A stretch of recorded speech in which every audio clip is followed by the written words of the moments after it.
waktu mereka mendengar firman yang membuat mata dibutakan, roh kekacauan, kita ikat semua roh jahat itu keluar. Tetapi ada yang tidak bisa tertengking. Orang-orang waktu masuk semua roh-roh jahatnya, percayalah waktu diusir benar-benar keluar. Tetapi kalau sifat itu, sifat jahat, sifat pengacau, sifat pemfitnah, pendusta, itu sudah jadi mental, dia tidak bisa diusir dari gereja. Orang itu masuk ke dalam gereja, roh-rohnya, karena ini bukan roh jahat, yang saudara usir adalah roh jahat, yang masuk adalah manusia dengan mental jahat.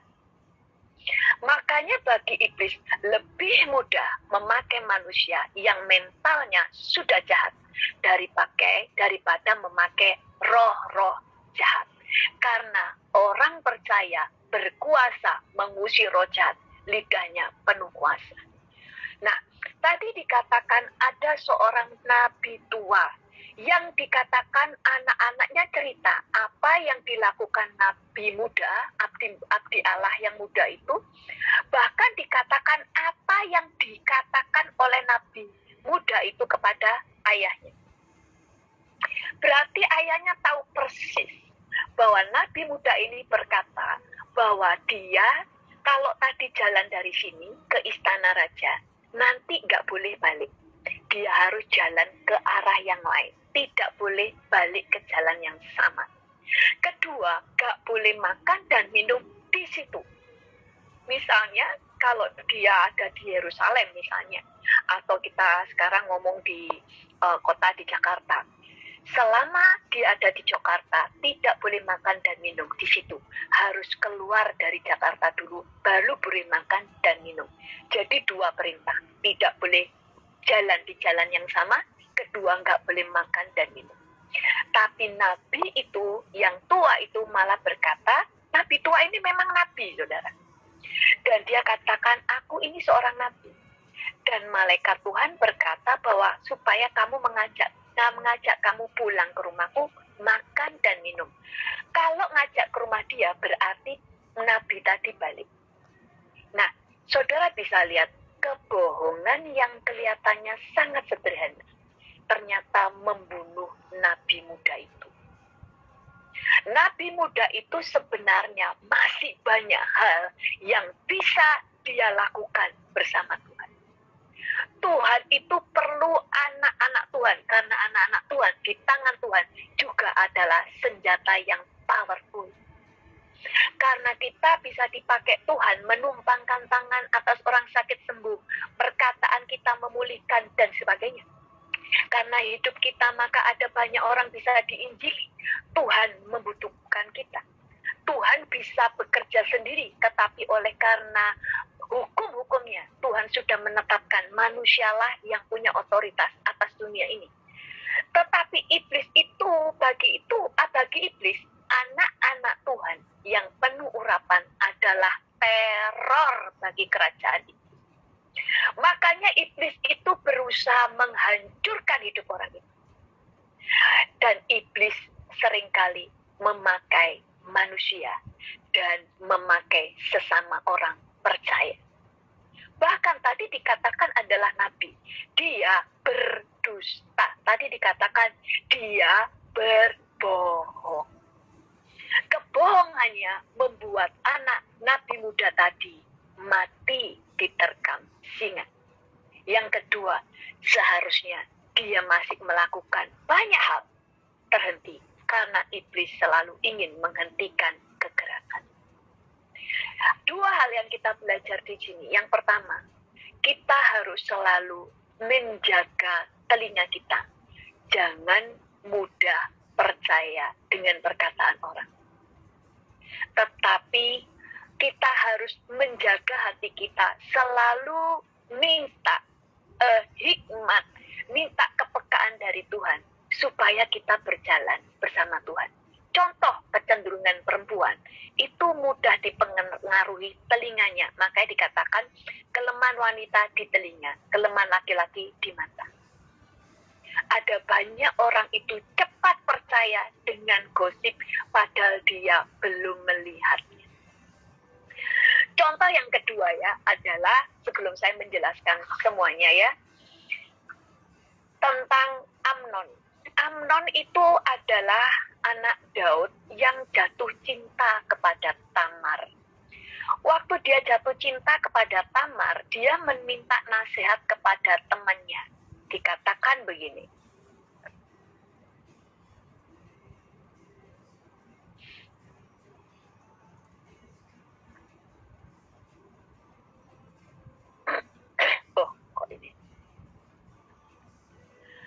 Amnon mempunyai seorang sahabat bernama Yonadab, anak Simea, anak Daud. Yonadab itu seorang yang sangat cerdik, katanya kepada Amnon, "Hai anak raja, mengapa engkau demikian merana setiap pagi?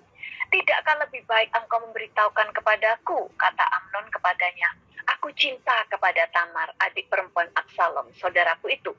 Lalu berkatalah Yonadab kepadanya, "Berbaringlah di tempat tidurmu dan berbuat pura-pura sakit. Apabila ayahmu datang menengok engkau, maka haruslah engkau berkata kepadanya, 'Izinkanlah adikku Tamar datang memberi aku makan apabila ia menyediakan makanan di depan mataku, sehingga aku dapat melihatnya, aku akan memakannya dari tanganmu.'" Amnon waktu jatuh cinta kepada Tamar, temannya menasihati dia untuk berpura-pura, untuk berdusta, untuk berbohong. Dan kebohongannya itu sudah telah menimbulkan dosa. Akhirnya iblis masuk. Pada waktu dia melihat Tamar diperkosanya. Singkat cerita, waktu sebelum diperkosa, waktu mau diperkosa, si Tamar itu sudah bilang begini, tetapi gadis itu berkata kepadanya, "Tidak kakakku, jangan perkosa aku, sebab orang tidak berlaku seperti itu di Israel. Janganlah berbuat noda seperti itu. Dan kemanakah aku bawa kecemaranku? Dan engkau akan dianggap sebagai orang yang bebal di Israel. Oleh sebab itu, berbicaralah dengan raja, sebab ia tidak akan menolak memberikan aku kepadamu." Saudara, sebenarnya kalau Amnon minta baik-baik kepada Daud untuk menikahi Tamar itu boleh, karena Tamar bukan adik kandung, adik tiri, ya kan, dari ibu yang lain. Tetapi karena Amnon sudah mendapatkan nasihat untuk berdusta, akhirnya dia kemudian memperkosa Tamar. Nasihat yang kelihatannya sepele tetapi menghancurkan orang. Itu sebabnya tadi saya katakan dua hal. Yang pertama, kita harus menjaga telinga kita dari perkataan yang tidak benar dan menghancurkan orang lain. Kapan hari di Amerika ada seorang anak muda, kasihan saudara, orangnya polos, dia pendiam. Dia jatuh cinta banget sama seorang cewek. Dan ceweknya ini berkata, "Kalau kamu mau cinta aku, buktikan kamu mau bunuh diri." Dan ya, anak ini yang disesalkan orang tuanya, "Kok nggak cerita sama saya? Kalau cerita kan bisa dialah." Terus ditelepon, akhirnya tuh ditelepon atau di WhatsApp ya, di WhatsApp kalau nggak salah, itu sampai di pengadilan itu dituntut itu, karena dia ngomong terus, kata-katanya terus mana-mana, "Kamu paling cuma laki-laki pengecut, kamu cuma berani ngomong tetapi nggak ada bukti. Kalau memang kamu seorang tidak pengecut, keluar dari rumahmu, pergi bawa mobil." Kalau nggak salah mobilnya disuruh gimana gitu loh, supaya dia bunuh diri. Saya lupa ya, itu barusan terjadi. Terus anak itu cuma, "Iya saya mikirin dulu." Karena dia lagi jatuh cinta sama ceweknya. Cewek bilang gini, "Gak usah banyak pikir, kalau banyak mikir itu ketahuan kamu seorang cowok pengecut. Saya cuma mau lihat bahwa kamu bukan pengecut." Dan benar saudara, orang itu akhirnya bunuh diri. Waktu di polisi, perempuan itu cuma bilang gini, "Loh kan aku cuma ngomong aja, saya nggak benar-benar menyuruh dia bunuh diri, itu kebunuh diri kan keputusan dia."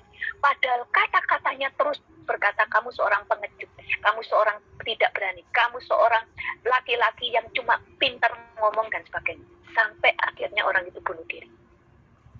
Kadang kita itu tidak sadar perkataan kita dipakai iblis. Saya orang yang selalu ke gereja, saya suka berdoa, tetapi ada bagian tubuh kita yang dipakai iblis menghancurkan banyak manusia. anak muda ini benar-benar kemudian bunuh diri dan orang tuanya itu sampai sangat menyesal, dia marah nggak bisa